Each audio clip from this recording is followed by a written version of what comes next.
Paz do Senhor, amém, irmãos? Glória a Deus. Vamos aproveitar enquanto estamos de pé.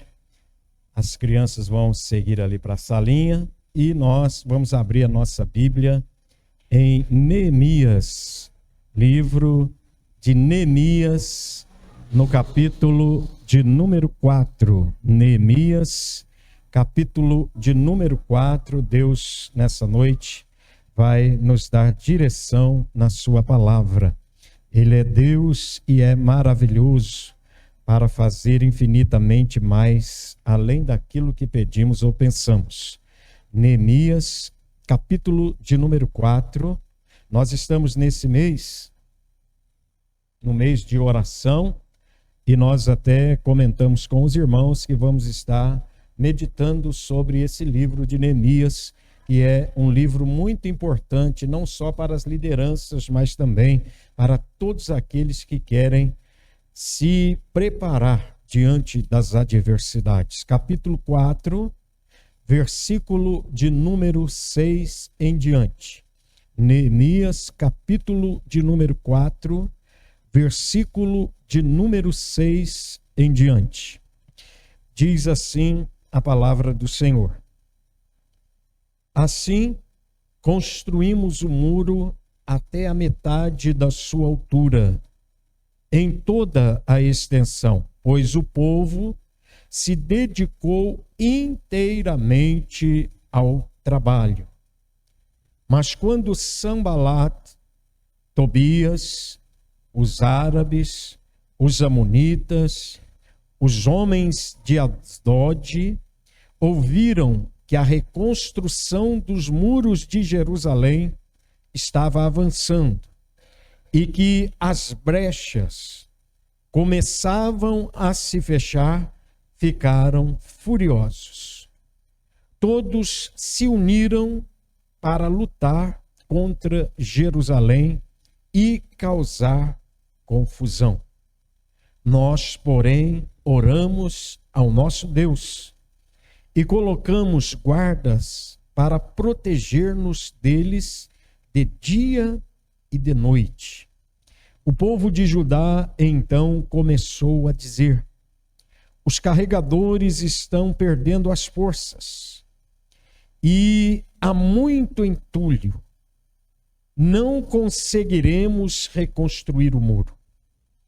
E os nossos inimigos diziam: antes de ouvirem qualquer coisa, estaremos bem no meio deles e os mataremos e acabaremos com a obra deles.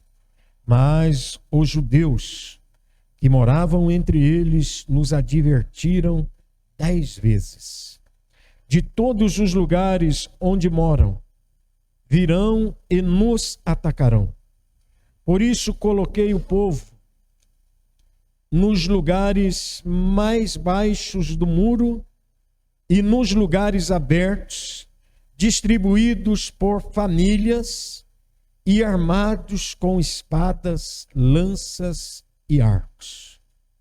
Depois de uma inspeção, eu disse aos nobres, aos anciãos e ao restante do povo: não temais, lembrai-vos do Senhor, grande e terrível, e lutai por vossos irmãos, vossos filhos e filhas, vossas mulheres e vossas casas. Quando os nossos inimigos souberam que tínhamos sido avisados e que Deus tinha frustrado o plano deles, voltamos todos ao muro, cada um para o seu trabalho. Desde aquele dia, metade dos meus homens trabalhava na obra e metade empunhava as lanças, os escudos, os arcos e as couraças. E os oficiais prestavam apoio a todo o povo de Judá, tanto os que reconstruíam o muro, quanto aos carregadores que transportavam as cargas, faziam o seu trabalho com uma das mãos e com a outra mão segurava a sua espada. Amém? Vamos orar. Senhor nosso Deus e nosso Pai, o Senhor é Deus Todo-Poderoso, como diz a tua palavra, terrível e temível entre todos os povos. Por isso, nessa noite, nós te pedimos, ó Deus, que abra os nossos olhos espirituais, os nossos ouvidos espirituais e nos dê, Senhor, direção e discernimento dos nossos adversários, dos nossos inimigos que não são carnais. Mas tua palavra diz que a nossa luta, nossa guerra não é contra carne nem sangue. Então, Senhor, nos faça ver pelos olhos espirituais tudo aquilo que está escondido e oculto, tentando nos destruir a cada dia, para a glória do teu nome. É que oramos e te agradecemos em nome de Jesus. Amém? Pode se assentar, irmãos. Olha para você ver que texto, que lemos nessa noite. Quantos ensinamentos espirituais você pode ter discernido aí no momento em que se estava fazendo a leitura. Nem dá tempo de ensinar tudo isso aqui, que no momento que eu fui lendo com vocês, Deus foi abrindo a revelação dessa palavra.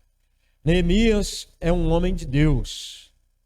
Ele sabe que aquele povo que estava em miséria absoluta era um povo abençoado por Deus. Ele chorou ao saber que o seu povo se encontrava nessa condição. Porque mesmo em tempos de adversidade, nós continuamos sendo mais do que vencedores.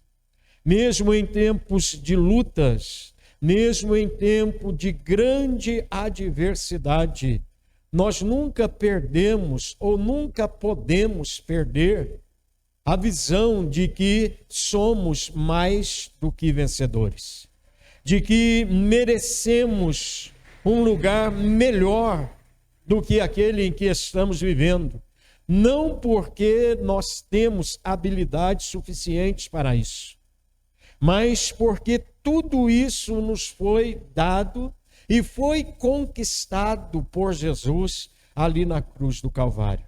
O nosso adversário sabe a condição que devemos estar vivendo hoje como crentes. Ele conhece. Por isso, o primeiro ensino que vemos aqui é que ele não fica contente nem comigo, nem com você, se estivermos recebendo metade de tudo aquilo que Deus tem para nos dar. Está logo aí no primeiro versículo que lemos. Assim construímos o muro até a metade da sua altura, pois o povo decidiu se dedicar inteiramente ao trabalho. Olha o versículo 7. Mas quando Sambalat, Tobias, os árabes, os amonitas, os homens de Asdod ouviram que a reconstrução dos muros de Jerusalém estava avançando e que as brechas começavam a se fechar, ficaram furiosos. Aí a pessoa, às vezes, ela pergunta: pastor, eu comecei a orar, eu comecei a jejuar, mas levantou uma luta tão grande.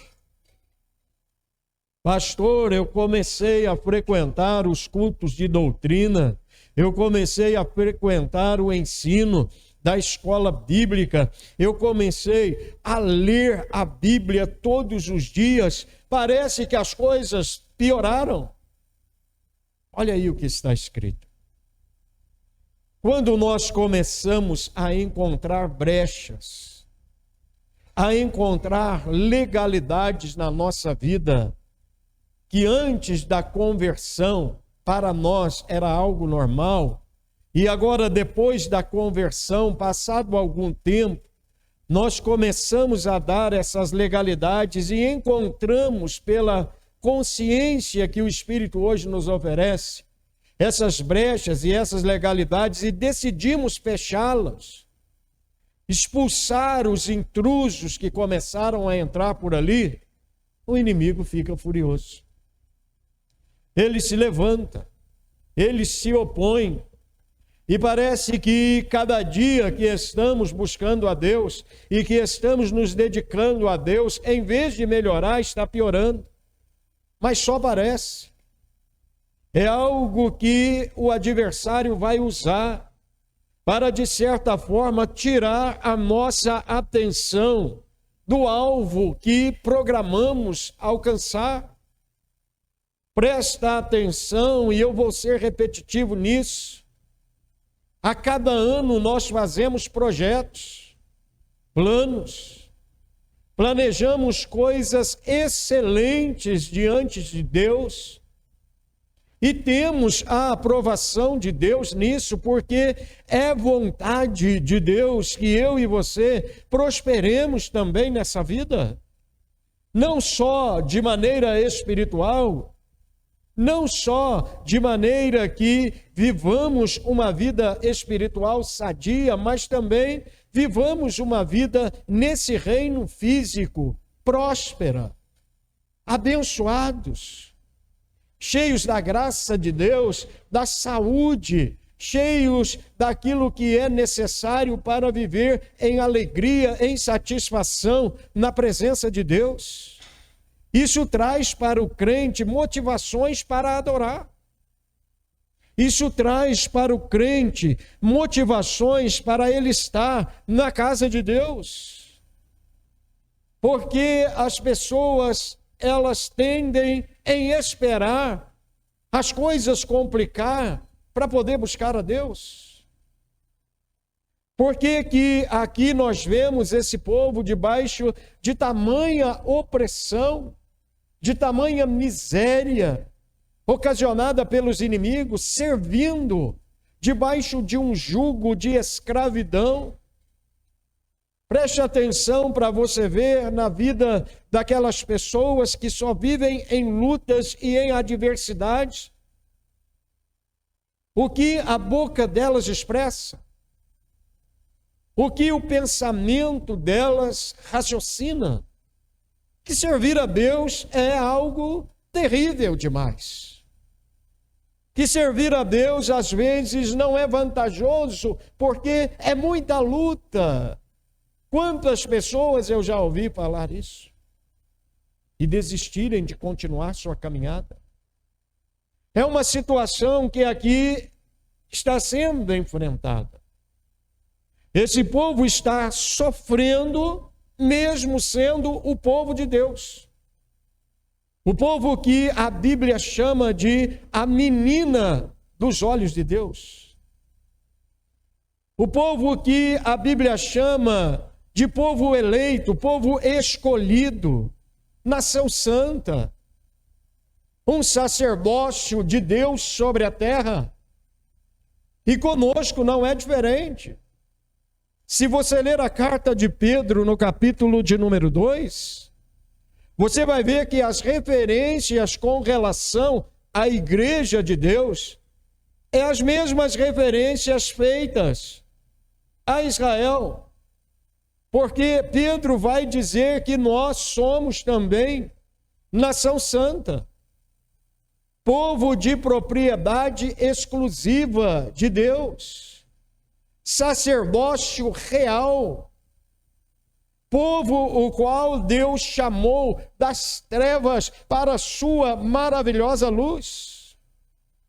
Se você ler Efésios, você vai ver que em Efésios, Paulo vai dizer que a nossa posição é de estar assentado com Cristo nas regiões celestiais.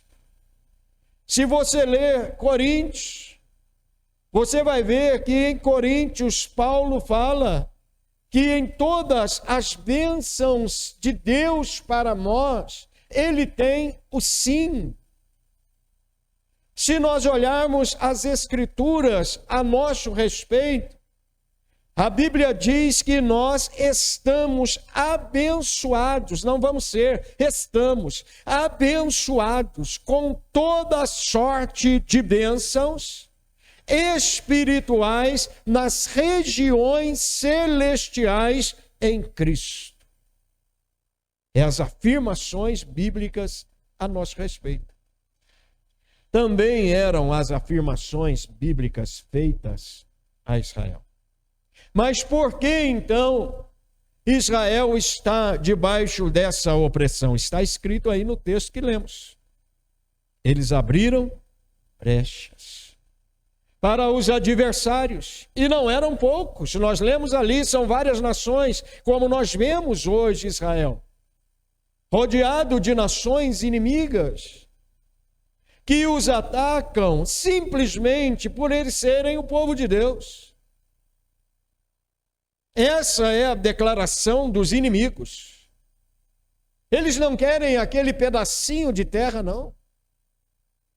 Olhe no mapa, através da internet, o tamanho de Israel perto das outras nações. Israel é um povo como nós. Um povo que não sabe se vingar. E às vezes até estende as mãos demais.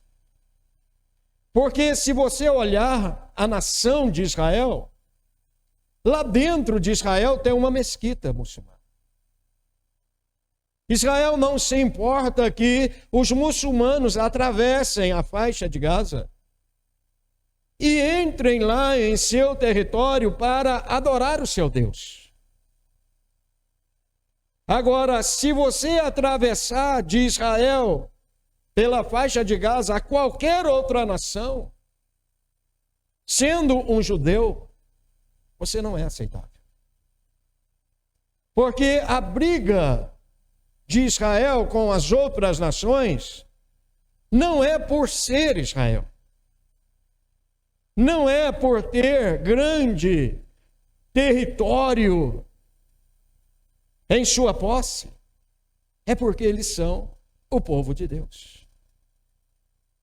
A briga da igreja, a luta da igreja, a guerra da igreja, não é porque ela é a maior credibilidade em fé e crença no mundo, porque não é. É porque nós somos o povo de Deus. E a nossa luta, ela não é contra um povo específico. Talvez se fosse, nós poderíamos sair em mais vantagens do que Israel. Porque somos muito maiores do que eles em números. Mas a nossa luta, Deus não nos deu para lutar contra as nações como aqui eles terão que lutar. Não é com espada, não é com escudo, nem lança a nossa guerra. A nossa guerra é contra hostes espirituais da maldade, contra seres invisíveis a olho nu, mas visíveis através de olhos espirituais. Pedro diz que o nosso adversário, ele diz assim, ó, o vosso adversário, vosso de quem? Da igreja. Ele não anda atrás de terra. Ele não anda atrás de territórios. Pedro diz, ele anda em derredor, rugindo como um leão, procurando a quem possa tragar. Procurando destruir a fé, destruir a credibilidade em Deus. Porém, ele não pode entrar na nossa vida, nem na nossa casa, nem na nossa família, se não for através de brechas espirituais. E isso é provável pela Bíblia. Basta você ler o livro de Jó. Quando os filhos de Deus se apresentam diante dele, o que a Bíblia diz? Veio também no meio deles Satanás. E Deus dá início à conversa. Perguntando para ele de onde ele vem, ele diz, eu venho de rodear a terra e de passear por ela. Ele é um veranista, um turista aqui nesse mundo. Ele anda passeando pela terra. Porque tudo isso lhe foi entregue. O mundo e as coisas que nele há hoje pertencem por direito legal a Satanás. Por isso João diz: no mundo todo jaz no maligno. Nós não. Nós somos separados. Somos nação eleita, sacerdócio real, povo de propriedade exclusiva de Deus. Olha o contraste. Mas, biblicamente, o Senhor aprova isso? Prova. Abra a sua Bíblia em Lucas. Lucas, capítulo 4. Porque tem crente que anda com uma faixa atrás no carro, eu já vi crentes. Escrito assim: não sou dono do mundo, mas sou filho dele. Falei, opa. Epa. Tem coisa errada aí, né? Esse crente não lê Bíblia, não.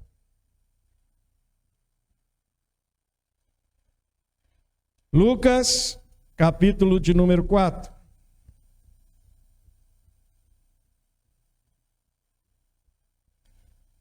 Versículo de número 6. Versículos 5 e 6. É a tentação de Jesus. Então vamos ver quem que é o dono do mundo? Então o diabo, levando-o a um lugar elevado, mostrou-lhe num relance todos os reinos do mundo. Na sua Bíblia está escrito isso, diga amém. E disse-lhe: eu te darei toda a autoridade e glória destes reinos, porque me foram entregues, e os dou a quem eu quiser. Um diálogo de Satanás com Jesus.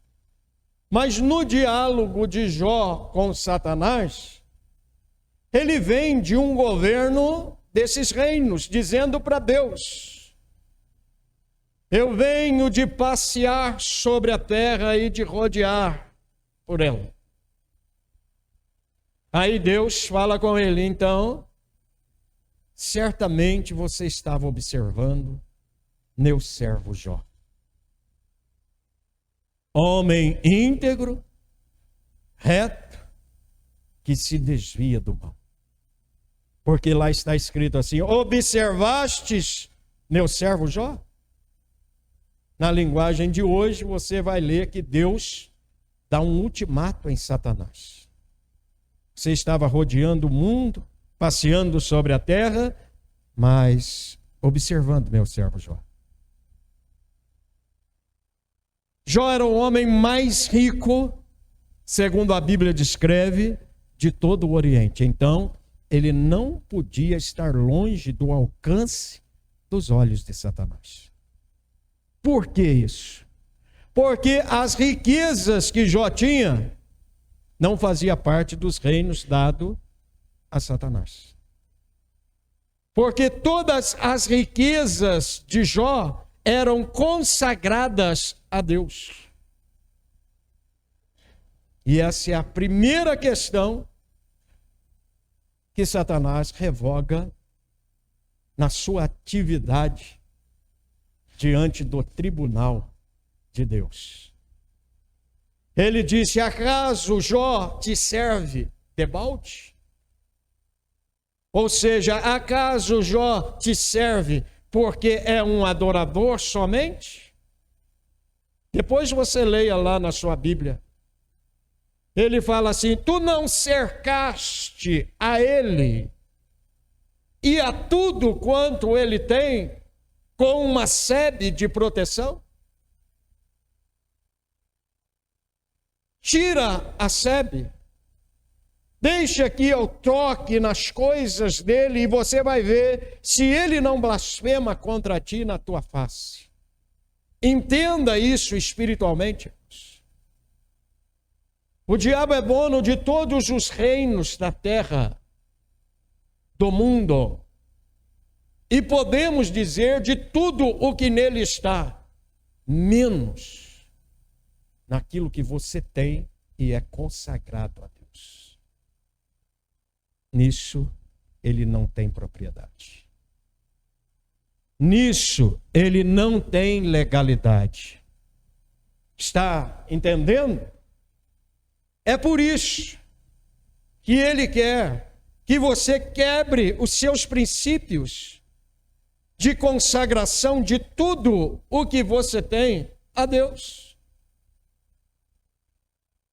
É por isso que quando você começa a fechar as brechas que foram abertas, através de assistir coisas que conspiraram contra a sua fé e te levaram a desfazer o que você fazia antes, ele fica furioso. Quando você começa a ouvir uma palavra como essa, quando você começa a legitimar as coisas que a Bíblia diz na sua vida espiritual, é lógico que ele vai se levantar. Então eles estão na metade do muro. Mas alguns dias o muro vai estar construído.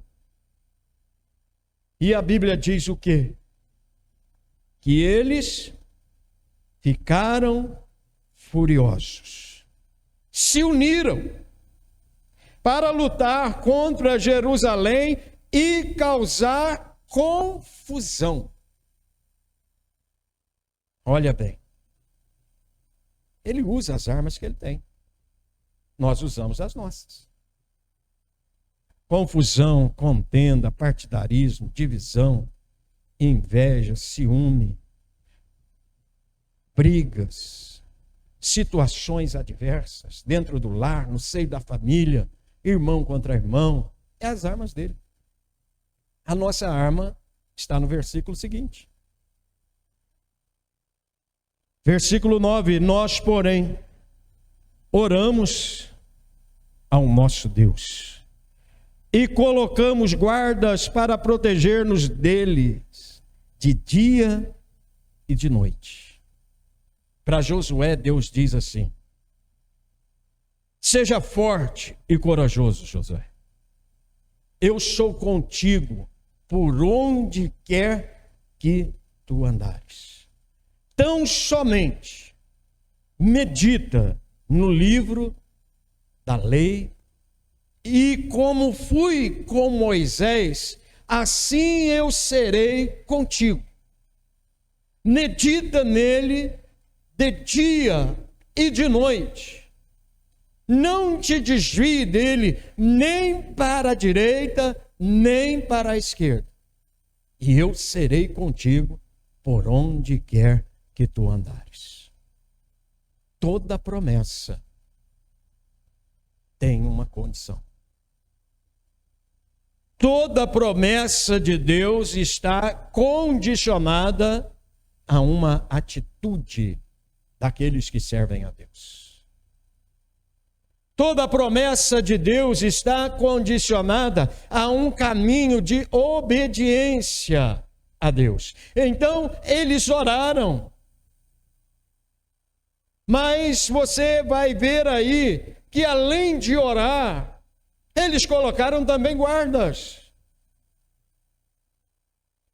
Ah, pastor, nós temos que orar e vigiar. Eu vou além. Nós precisamos orar, vigiar e agir.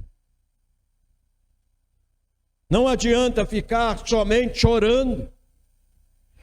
Não adianta ficar somente jejuando, se consagrando. O primeiro passo é fechar as brechas. O segundo passo é orar, agir. É orar, vigiar. É orar, buscar a direção de Deus, que são coisas hoje muito difíceis. Apesar de ter muitos pregadores, nunca se ouviu tanto de Deus como nos dias em que estamos vivendo, mas nem tudo o que se ouve de Deus está relacionado diretamente com Ele. Porque Satanás também, diz Paulo, se possível for, ele se transfigura em anjo de luz. E hoje eu compartilhei algo com os irmãos lá no grupo, que Deus me deu nessa noite algo muito tremendo, muito marcante, porque o sonho, quando é um sonho comum, a pessoa, às vezes de manhã, ela acorda, ela lembra um pouquinho daquele sonho, mas depois ela esquece. Agora, quando é algo que Deus quer falar com você por meio de sonho, você não esquece. Porque aquilo fica na sua mente como um filme. E esse sonho foi interessante, que eu coloquei para os irmãos lá de manhã como uma revelação de Deus. Não sou muito disso, mas coloquei lá como uma revelação de Deus, porque foi um filme, praticamente. Está aqui, guardadinho na minha mente ainda. Eu via um monte de pessoas com aquelas varas de pescar, molinetes, né, que eles atiram lá longe, a isca. E atrás daquelas pessoas que eu estava olhando, tinha uma voz medindo a distância que eles atiravam aquela isca com aquele anzol para pegar os peixes. E um deles pisgou um peixe grande. Parecia. Era um peixe grande. Porque ele estava fazendo tanta força para puxar aquele peixe para fora da água, que eu fui até ajudar ele. Eu fui lá ajudar, e naquilo que eu ajudava ele, nós dois caímos até dentro do lago, de tanta força que estávamos brigando, segurando aquele grande peixe. E quando eu tiro aquele peixe para fora, era um porco. Olha que coisa esquisita. A gente não pesca porco, né? A gente cria porco. E o sonho foi indo. E ali eu larguei aquele animal, saí para fora e falei: que é isso, rapaz? Isso é um porco. E me distanciei dali daquele lugar. Logo apareceu uma obreira. Era a figura de uma obreira, uma mulher muito bonita, vestida de saia longa, baixa do joelho, muito bem vestida. Saia preta, casaco preto, blusa branca, fechada até em cima, cabelo bem arrumado, com coque, e aquela fisionomia bonita. Falou: pastor, o senhor não quer tomar um café? Falei: eu gosto de café, quero sim. Ela pegou, de longe eu vi a xícara. Coisa mais linda do mundo. A xícara me chamou a atenção na mão daquela mulher. E quando ela veio vindo uma distância daqui para lá, daquela caixa de som última lá um pouco, uns 10, 15 metros, ela entrou numa casa. E na mesma hora me veio no coração, ela me enganou. Falou que ia me trazer o café, eu fiquei até com água na boca, né, só de ver a xícara. E ela entrou em outra casa. Aí dessa casa saiu um obreiro com a filha dele, com a xícara na mão. A casa lá embaixo, só que grande, e a porta da frente da casa saía próximo a mim. Uma casa grande, um lugar grande. E aí o obreiro saiu ali, falou: café, pastor. Eu olhei a xícara e falei: mesmo. Aí quando eu peguei aquela xícara, não era café, era água. Água suja e com bicho lá dentro. Aí eu olhei aquilo, olhei para o obreiro, para a filha, olhei, a mulher estava do lado. Aí ela falou: bebe?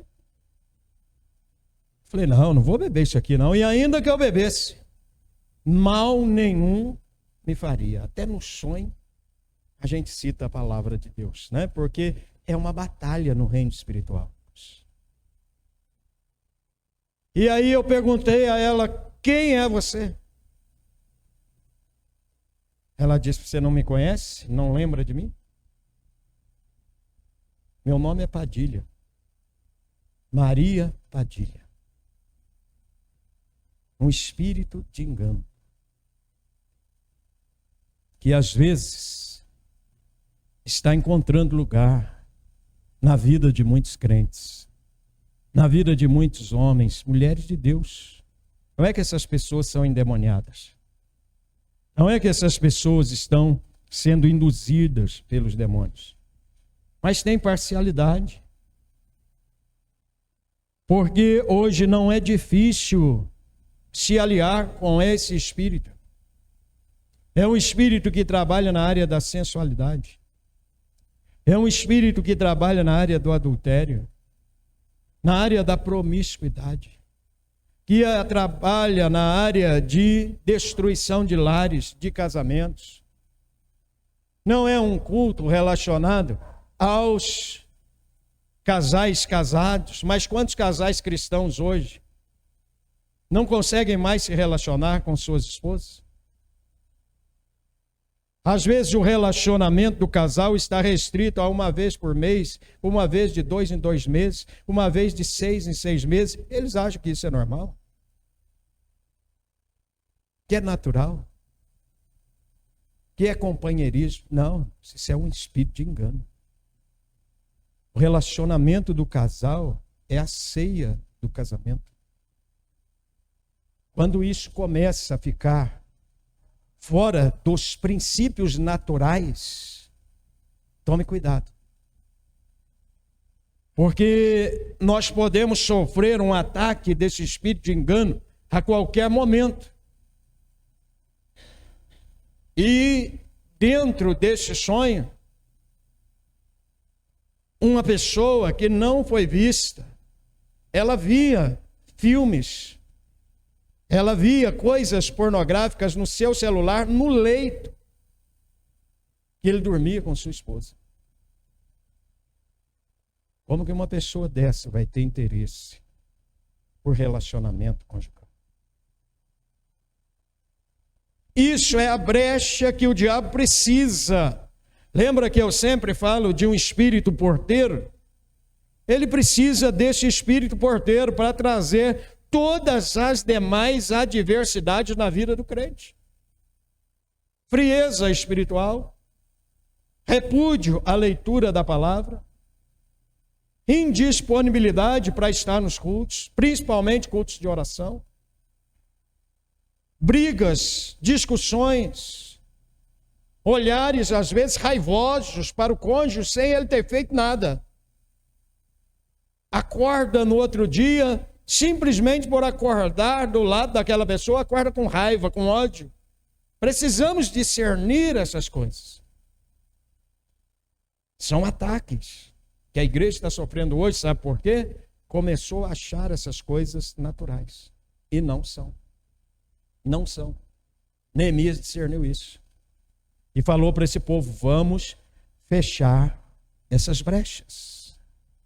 Vamos fechar essas brechas. E quando eles descobriram, os inimigos ficaram furiosos e falaram assim, vamos entrar no meio deles e causar confusão. Olha aí no versículo 11.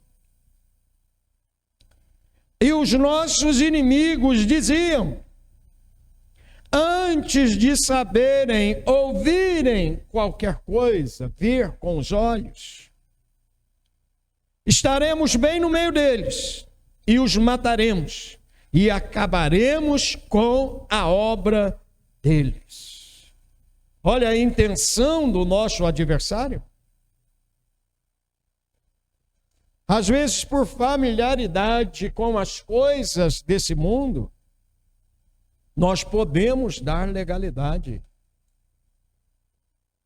a poderes espirituais das trevas na nossa vida, na vida dos nossos filhos, na vida dos nossos cônjuges, no nosso ministério, porque ser cristão, irmãos, eu falo, não num sentido pejorativo, mas num sentido de advertência, não é essa balela que nós estamos vendo aí, não.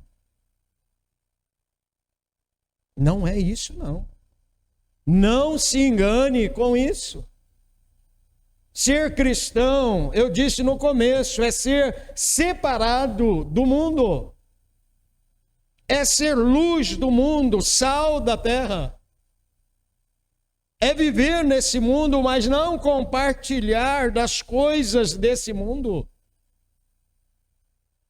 Temos que ter discernimento, senão nós não vamos viver a plenitude de tudo aquilo que Deus oferece.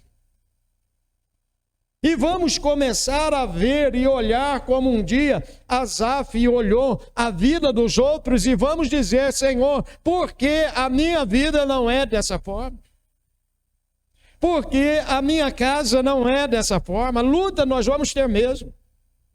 Nós estamos na contramão do mundo. Agora, lutas com legalidade são diferentes. São diferentes. E após enviar essa mensagem para os meus contatos, pastores, líderes, está aqui no meu celular as mensagens que eles me enviaram.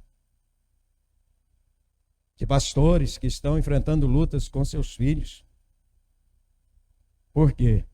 Porque o filho chegou e disse que não quer mais ir na igreja. Não quer mais fazer parte do coral. Não quer mais fazer parte do grupo de jovens. Mas por que, meu filho? Não, porque eu comecei, há esses dias atrás, a seguir um ensinamento da Umbanda. E é a Umbanda que está certa. Dentro da casa de pastor. Dentro da casa de homem de Deus. De mulher de Deus, porque acha tudo normal. Agora, como é que o inimigo, irmãos, que Deus me perdoe se eu estiver errado, entra dentro da casa de um crente e o crente não sabe que ele está ali? Como é isso?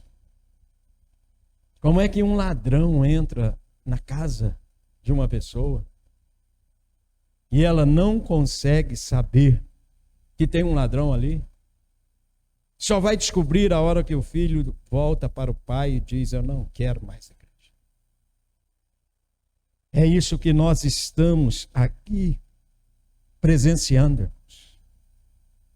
O inimigo quer agir antes que você saiba. Antes que eu saiba. Mas Daniel diz que no céu tem um Deus que revela o oculto e o escondido. E é esse Deus que nós servimos, irmãos. É esse Deus que não pode de maneira nenhuma falhar conosco, porque Ele não é um Deus que, segundo a Bíblia ensina, como um homem. Ele diz para Israel: eu não sou homem para que minta, e nem filho do homem para que se arrependa. Nós não somos os povos que falamos. Se Deus é por nós, quem será contra nós? O que tem ofuscado a nossa visão? O que tem ofuscado as nossas vistas para que nós não venhamos a ver, como está escrito aqui, entremos no meio deles sem eles saberem, ouvirem, para que os matemos. O inimigo não brinca. Ele vem para matar, roubar e destruir.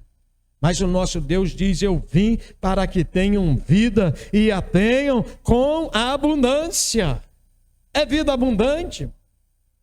É satisfação de servir a Deus com toda a nossa casa, com toda a nossa família. Irmãos, deve ser algo tremendo de Deus para uma mulher ter dentro da sua casa um sacerdote. Pelo amor de Deus. Efésios 5 não é nada perto disso. A Bíblia diz que o nosso ofício é ser sacerdote. Oferecer sacrifício pelos filhos, pela esposa, pela nossa casa, como Jó fazia. Jó já fazia isso tudo lá no Antigo Testamento. Você lê o livro de Jó e fala: esse homem era inspirado por Deus nas coisas espirituais, porque ele não proibia os filhos dele de ir na casa dos irmãos festejar. fazer ali os seus banquetes. Ele, como sacerdote, ele ia diante de Deus e oferecia sacrifício pelos filhos. O diabo não podia tocar nem os filhos de Jó. Porque Jó dizia assim: quem sabe nessas festas eles podem pecar contra Deus. Então ele ia e sacrificava. Que maravilha é para o homem de Deus saber que ele oferece sacrifício por uma esposa que é uma santa de Deus, por filhos que são filhos, herança do Senhor, não filhos do maligno. Os nossos filhos são herança de Deus, e ai do diabo se tocar numa herança de Deus. Ai do diabo. Agora temos que fechar as brechas. Temos que fechar as legalidades. Porque o diabo se apresenta diante de Deus como num tribunal. Temos que fechar toda a legalidade que estamos, às vezes, promovendo, para que o mal encontre acesso. A xícara é bonita, mas o que tem dentro dela é sujeira, é coisa do inferno, é coisa maligna. Tirar os nossos olhos daquilo que nos encanta e abrir os nossos olhos para as coisas espirituais, para aquilo que é vantajoso. Pode ser até dificultoso e não é fácil. Exige de nós renúncia, exige de nós trabalho. Porque olha o que diz um versículo de número 17. Versículo 17. Todos os que reconstruíram um muro, quanto os carregadores que transportavam as cargas, faziam seu trabalho com uma das mãos e com a outra seguravam a sua espada. É um hino da Ludmila que diz: nunca pare de lutar. Nessa terra não tem descanso. Nunca pare de orar, de ler a Bíblia, de levantar o escudo da fé contra os dardos inflamáveis de Satanás. Porque é uma semente hoje. Amanhã, daqui uns anos, ela cresce, ela brota. Se ela continua sendo regada, ela se torna uma árvore a ponto de poder até mesmo não conseguirmos destruí-la mais. Ninguém acorda depois de um culto desse dizendo: eu não quero mais nada com Deus. Ninguém que veio aqui hoje, amanhã, vai acordar e vai dizer: eu não quero mais saber de Deus. Não, não acontece assim. Quando paramos de empunhar as nossas armas espirituais, nós estamos correndo sério risco sem saber. Porque uma das artimanhas do inimigo nas guerras do Antigo Testamento era trabalhar com o tempo.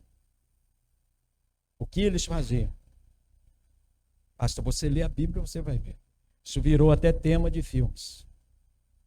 Eles não invadiam as cidades imediatamente. Só o povo de Deus fazia isso. Porque eles tinham um Deus terrível e temível. As outras nações não, elas sitiavam as cidades. Não deixavam entrar água, comida, nada naquela cidade. Ninguém entrava, ninguém saía. O exército ficava em redor, esperando aquele povo enfraquecer. E às vezes depois de meses, alguns, às vezes até anos, quando a resistência daquela cidade sitiada estava na sua menor ênfase, eles invadiam e tomavam a cidade, porque muita gente já estava morrendo de fome. Você vê lá a palavra de Deus a Jerusalém, 7 anos de fome. Sede e fome. Crianças começavam a morrer, pessoas começavam a ficar doentes, soldados fracos. Aí o inimigo entrava. Então ele trabalha com o tempo. Ele sabe que nós vivemos em tempos, épocas, anos, semanas, dias, meses. Ele não. Ele vive de andar pela terra e rodear por ela. Ele sabe que se nós tirarmos as mãos das nossas armas espirituais, desde a estratégia de Neemias, desde aquele dia, metade dos meus homens trabalhava na obra e metade empunhava as lanças, os escudos, os arcos e coraças. E os oficiais prestavam apoio a todo o povo de Judá. Daquele dia em diante eles tiveram discernimento. Nós não podemos mais fugir. Nós não podemos mais temer os nossos inimigos. Deus está conosco, nós oramos, vamos agir. Então agora não temais, diz a eles. Lembrai-vos do Senhor, grande e temível, e lutai por vossos irmãos, filhos, filhas, vossas mulheres e vossas casas. Esse é o empenho da igreja. Lutar por nossos irmãos, por nossos filhos, por nossas filhas e por nossas casas. Quem espera isso do pastor, quem espera isso do irmão, quem espera isso do profeta, espera errado, porque a luta é nossa. É cada um de nós. É cada sacerdote oferecendo sacrifício pelo seu lar.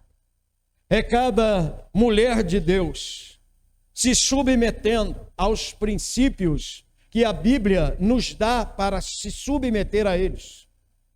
É cada filho honrando o pai e mãe que nós vamos vencer o inimigo. Não é nessa falcatrua de ideologias que estamos vivendo nessa época, aonde não existe mais liderança, aonde não existe mais autoridade constituída sobre a maioria desses cristãos sobre a face da terra hoje. Se você chegar numa escola, tem lá autoridade. Se você chegar lá na prefeitura, você tem que se submeter à autoridade. Se você chegar numa loja, você tem que se submeter à autoridade daquela loja. Se você chegar num banco, você tem que se submeter à autoridade daquele gerente que ali está, senão você não faz nada. Agora, sem perceber, os cristãos estão vivendo como no tempo de Juízes. Tudo o que se fala ou se mostra acerca da palavra de Deus, existe um sofisma na mente dos cristãos que os engana, que não deixa eles, pelo menos, pensar, analisar, na sua mente questionar se aquilo está vindo mesmo de Deus. Mas já rejeita de imediato. É o patrão que vai corrigir o jovem porque ele está chegando atrasado no serviço. Toda segunda-feira, final de semana, o patrão está falando com ele, desse jeito eu vou te dar mais uma oportunidade, mas você está pisando na bola, nós temos horário aqui, ele está dentro da cabeça dele já revidando aquilo. Me manda embora que eu te levo na justiça. Mas não fala. É um sofisma. As pessoas não recebem mais o que é para receber de Deus, eles rebatem sem falar. Mas dentro de si, ouvindo já a mentalidade que está sobre um sofisma das trevas, diz, não é assim também. Eu escutei lá, eu escutei ali, eu escutei do ciclano, eu escutei do beltrano. Cuidado. A xícara é bonita, mas o que tem dentro não vai te fazer bem. Não vai me fazer bem. Portanto, que eu olhei e falei, não, ainda que eu beba isso, mal nenhum me sucederá. Quem é você? E no sonho ele disse, você me conhece, porque eu conheci mesmo. Eu falei, não te conheço não. Agora, e quem não conhece? E quem pensa que essas manifestações são de homens de Deus, de mulheres de Deus, porque se vestem como homens e mulheres de Deus? E quem não tem esse discernimento está aí destruído espiritualmente, destruído com sua família, com seus filhos, com seus lares, porque não estão dando ouvidos ao que deveriam ouvir. E é um tempo assim. De 2010, mais ou menos, para cá, a coisa piorou de uma forma muito grande. Nós paramos de transmitir os cultos, isso nós, igreja pequena. Porque as pessoas faltavam culto. E ali quem estava cuidando ali da transmissão, toda hora escrevendo. Aí eu pensava assim, essas pessoas estão lá. E era verdade. Depois ia ver a mensagem, estava cheio dos crentes lá da igreja. Pai do Senhor, a paz do Senhor, a paz do Senhor. O povo escolheu assistir culto, em vez de prestar culto. Não, pastor, eu não fui, mas eu assisti lá pela internet. Irmãos, não é a mesma coisa. Deus não nos chamou para assistir culto. Senão, em vez de nos dar uma Bíblia, Ele nos dava uma televisão de presente. Nem nos chamou para ouvir culto. Senão, Ele nos dava um rádio. Ele nos chamou para prestar culto. A Bíblia diz que fomos chamados das trevas para a luz. Para prestar culto a Deus, para engrandecer o nosso Deus. Porque você sabe, e eu sei, que eu não consigo assistir um culto como quando eu vou prestar um culto. Uma pessoa assiste um culto fazendo uma outra coisa aqui, uma outra coisa ali, escuta alguma coisa, perde outra coisa. Agora, quando você vem para a casa de Deus, você assenta e ouve a palavra de Deus. Então, há muito engano hoje. E grande parte das igrejas estão fazendo isso. Não estão mais transmitindo. Por quê? Porque o povo busca comodidade. Isso é real do ser humano. Está aqui um povo que está precisando ser restaurado. Restaurado na sua fé, nas suas convicções, e não sei se vai dar tempo, nós vamos ver no decorrer desse mês a restauração do culto no templo. A restauração de tudo aquilo que um dia eles tinham feito e depois esqueceram. Um dia eles aprenderam, eram felizes e não sabiam. Quando o inimigo entrou, o que sobrou foi ruínas. E então a Bíblia fala de restauração. Quando uma igreja, quando um crente começa a orar pela sua restauração, é porque ele perdeu o fio da meada.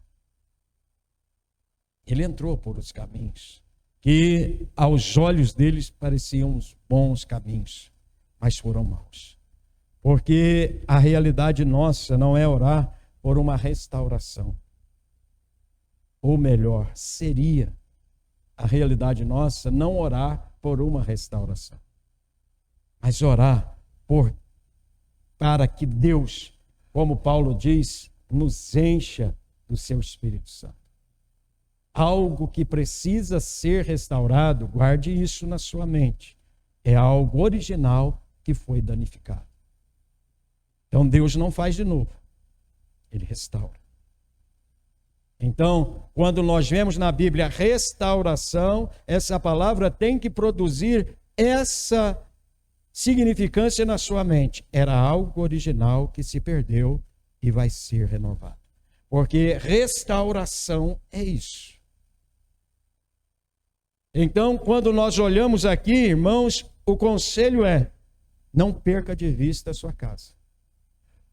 Não perca de vista os seus irmãos, seus filhos, suas filhas, vossas mulheres e vossas casas. Porque aqui o exército era de homens. Hoje, o exército de Deus é constituído por homens e mulheres.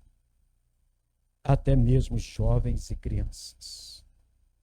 Porque todo aquele que confessar Jesus Cristo como Senhor é um soldado desse exército de Deus. Seja criança, seja jovem, seja mulher, seja homem. Porque hoje nós não lutamos com espadas de aço. Nós lutamos com a espada do Espírito, que é a palavra de Deus. E essa espada é melhor do que qualquer espada de aço. Porque Hebreus capítulo 1, versículo seguintes vai dizer que ela é como uma espada de 2 gumes. E ela corta de um lado e de outro, e ela penetra até o ponto de discernir as intenções do coração entre juntas e medulas. O que Deus quer dizer com isso é que lá nesse lugarzinho não há filosofia que penetre. Lá nesse lugarzinho não há conhecimento humano que chegue. Mas a palavra de Deus chega. E ela divide alma e espírito, juntas e medulas. É disso que nós precisamos. Empunhe a sua espada. Não abandone a sua Bíblia. Não tem problema nenhum com quem tem a sua Bíblia no celular ou no seu tablet. É a mesma Bíblia, mas leia ela em nome de Jesus. Estude ela, tire dela a força para você enfrentar os seus inimigos. Olha aqui o que ele dizia: nenhuma das mãos eles faziam o trabalho, e com a outra segurava a sua espada. Esteja pronto para revidar as astutas ciladas do diabo. Porque depois que ele se fortalece, fica mais difícil. Mas de toda forma a vitória é nossa em nome de Jesus. Só que causa mais empenho, né? A gente precisa lutar mais e às vezes até sofre. Às vezes até chora. Às vezes até pergunta para Deus por que o Senhor permitiu isso. Não é Deus que permitiu. Deus não permite que o diabo chegue à nossa casa, porque a Bíblia diz: ele dará ordem aos teus anjos a teu respeito. Praga nenhuma chegará à tua tenda. Essa é a ordem de Deus. Agora, entenda algo, irmãos: no reino espiritual existe direito legal. Deus não podia se apresentar no Éden depois da queda, pisar na cabeça do diabo, pegar Adão e Eva e não mexer com mais nada aqui nessa terra? Podia. Mas às vezes é difícil para o crente entender que algo começado não tem como terminar. Assim, do nada. Não tem como explodir tudo, como no Big Bang, por exemplo, e começar tudo do zero. Não, no reino espiritual não é assim. Toda transgressão tem consequências. Por isso, evitá-las é o nosso maior desejo. E que você também evite-as é o nosso maior desejo, mas nós não podemos fazer nada além de ensinar. Agora, quem escuta conselhos, não escuta coitado. Porque a realidade é essa. Todo pecado tem consequência. Seja pequena, seja às vezes uma consequência de consciência só, e a pessoa resolve isso entre ela e Deus. Agora, existem outros que ela tem que resolver com as pessoas. Que ela tem que resolver, às vezes, até diante da justiça. Olha aí, a vergonha que estamos vivendo. Igrejas sendo acusadas de roubo. A igreja é o que nós lemos aqui, ó. É a mão de Deus sobre a terra para cuidar das famílias, dos órfãos, das viúvas, dos aposentados. E a igreja do nosso século está roubando eles. Será que isso é difícil da gente entender que tem coisa errada acontecendo no meio cristão? Quando você ouviu isso? Nunca. Nunca na história da igreja era o contrário. A igreja não roubava do pobre, a igreja mantinha o pobre. Agora, homens de Deus, irmãos, não são qualquer homem, são homens de Deus. São levados por uma consciência negativa. Irmãos, que eu creio que qualquer um de nós aqui teria dor de consciência em falsificar, ludibriar ali o nome, documento, assinaturas de alguém que já morreu para receber lugar, receber dinheiro no lugar dele e ainda vir na igreja e dar o dízimo. Agora, você imagina isso na cabeça de um líder, de um pastor. Então, isso não faz com que a gente julgue esses pastores, mas com que a gente atente para a sagacidade de Satanás. Por isso, lá no Éden, a Bíblia diz, a serpente, a mais sagaz de todos os animais, ou tem a tradução que diz as alimárias, que Deus criou. Satanás é inteligente. Sábio, não chego a dizer, porque sabedoria vem de Deus. Ele é inteligente. E ele levou essas pessoas a esse erro, e está levando multidões a esse erro, não porque elas não conheciam a Deus, mas porque abriram brechas. E as consequências desses são grandes. Podem até provar o contrário, podem subornar, está tudo aqui no livro de Neemias. Podem até estar dizendo a verdade que não tem nada com isso. Mas enfim, há anos atrás, nenhuma igreja estava nessa condição. Porque a igreja pregava o reino de Deus. Hoje se prega o reino desse mundo. Então, guarde a sua casa.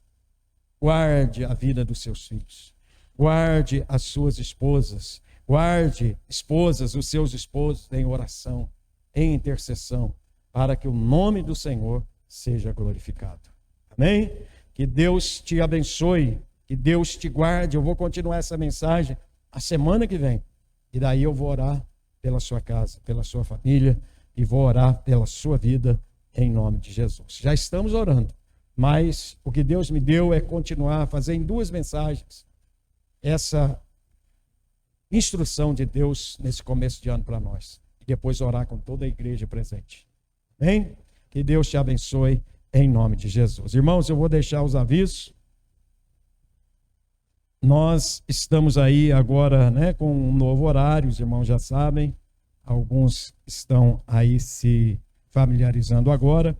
Então, esse mês é o mês de oração. E a gente está em oração todos esses dias, a partir das 7h30 da noite, segunda.